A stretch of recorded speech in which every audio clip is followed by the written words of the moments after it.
reste une solution, à mon avis, peu populaire. Faire comme en Chine. L'État planifie. On pourrait dire à l'État français de planifier le déploiement en choisissant les meilleurs terrains pour la biodiversité. Mais là, on touche à un autre problème. L'État manque cruellement de fonctionnaires et ne pourrait pas remplir cette mission. Donc oui, hélas, vu l'urgence, laisser la main au privé est un mal nécessaire qu'il faut encadrer le mieux qu'on peut. Bref, oui, la verrue à Cruys dans la montagne de Lure, sur, je le rappelle, un terrain qui avait subi un feu de forêt. Justement, la question d'une révolution, parce que vous parlez de révolution par rapport à l'énergie.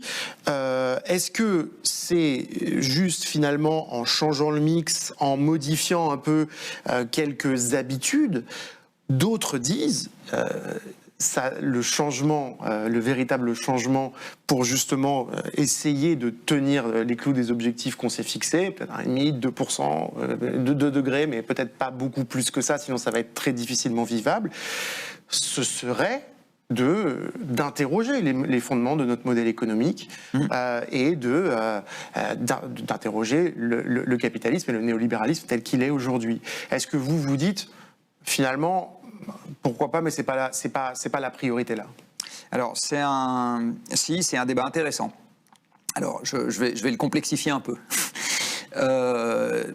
La société occidentale est aujourd'hui très largement capitaliste et libérale, mais on a connu des expériences de systèmes un peu différents ou très différents en Chine, où on a eu plutôt au début une espèce de capitalisme d'État, qui n'a pas montré que c'était particulièrement plus doux pour l'environnement.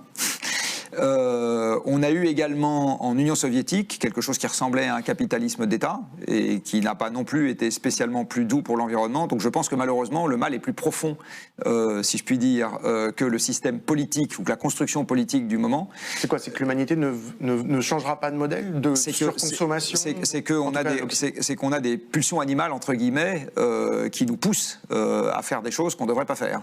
Par exemple, vous connaissez la fable de la cigale et de la fourmi. La vertu dans cette affaire est du côté de l'accumulation. Parce qu'on ne sait jamais, c'est la précaution, etc.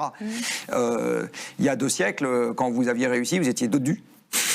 Parce que c'était l'héritage d'une époque où, pour passer l'hiver, c'était mieux d'avoir constitué un peu de gras avant l'hiver, parce que si jamais vous n'aviez pas à manger pendant 2 jours, ça vous facilitait la vie. Donc en fait, on hérite, et notre code génétique n'a pas changé en 2 siècles, et même pas en 1000 ans. Donc on hérite de réflexes et d'une constitution biologique, j'ai envie de dire, qui nous pousse gentiment. Alors c'est heureusement pas la seule caractéristique que nous avons. On est aussi des animaux sociaux, on connaît la coopération, on connaît l'entraide, on connaît etc. Heureusement. Mais on a quand même une pulsion au toujours plus. C'est ça qui fait que, très étonnamment, quand vous gagnez le SMIC, vous avez envie de gagner 2 fois le SMIC, mais quand vous gagnez 1 million, vous avez aussi envie de gagner 2 millions. En fait, ça veut dire ça, on ne changera pas, donc le système capitaliste est l'option la plus probable, c'est ça que vous dites? Et alors, je pense qu'il y a des choses qu'on ne changera pas. Je pense qu'on ne changera pas l'envie d'avoir quelque chose à soi qui soit privé. Alors, entre la totalité de l'appareil productif et juste un bout d'appartement, il y a tout un tas de nuances de gris.